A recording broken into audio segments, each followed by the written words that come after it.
As guardian of the person, it is your responsibility to protect and control the person of the ward, making all decisions on behalf of the ward based upon the ward's best interest. The county probate court appoints guardians to protect vulnerable individuals.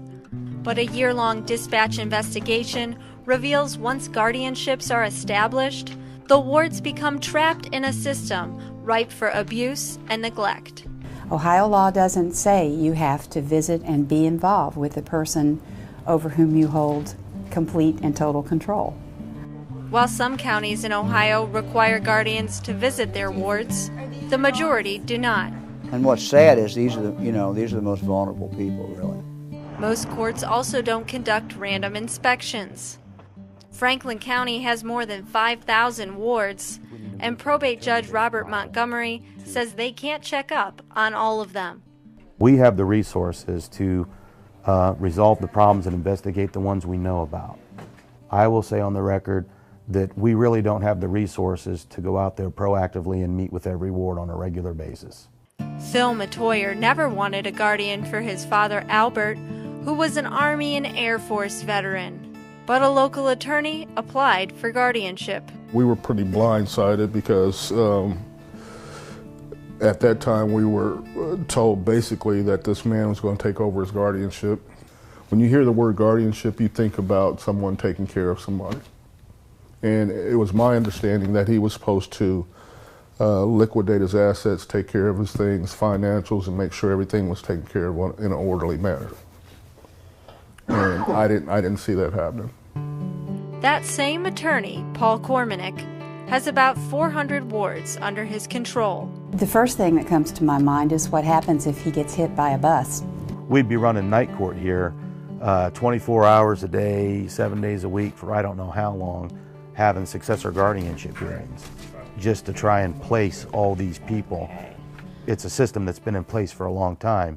And as soon as I looked at it, I identified it as something that, I'm not comfortable with. Do you solemnly The court expects guardians to be honest, but many wards can't question how the guardians spend their money.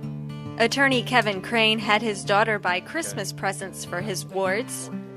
Then they charged the wards for the gifts and the time it took his daughter to shop for, wrap, and deliver them.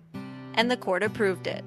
And if it's a $400 total purchase, typically it's $100 for the service and $300 for the item. They're getting paid to go, see these people. And Crane also routinely charges for the time it takes to file paperwork, which wouldn't fly under Judge Thomas Swift's rule in Trumbull County. I will get an itemized bill from an attorney, and it will include time in transit to the courthouse. That comes off because that's not legal work. Time in preparing the bill, that comes off because that's your bill. That's not work for the wards. While a few counties have set up their own requirements for guardianship cases, there aren't many state standards in place. For us to expect that someone can come and be appointed guardian and understand what their duties are immediately is not a good assessment. The courts also bear the responsibility of finding guardians for wards with nowhere to turn. I don't feel comfortable as a judge being put in a position to where we feel like we have to somehow recruit people to serve as guardians and then call them in on the carpet if they've done something wrong. Judges have the power to fine or jail guardians for neglect or abuse, but that hasn't happened in Franklin County in the last 14 years. Judges in Ohio, by statute, are the superior guardians of the individuals they appoint. That's where the buck stops. If the court isn't aware of a problem, how can it be fixed? Stark County has a volunteer program to check up on its wards, which helped identify a horrible situation. When they found her, she was just basically crawling around the floor. Her daughter didn't see her every day, and she would leave food on the floor for her to eat. And if she knew she wasn't going to come back, she would put a couple diapers on her.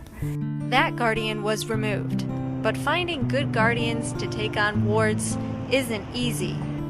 When we live in the baby boomer generation here, where they're all going to be reaching an age to where we're going to have more people than ever are going to be in situations where they're going to have certain needs.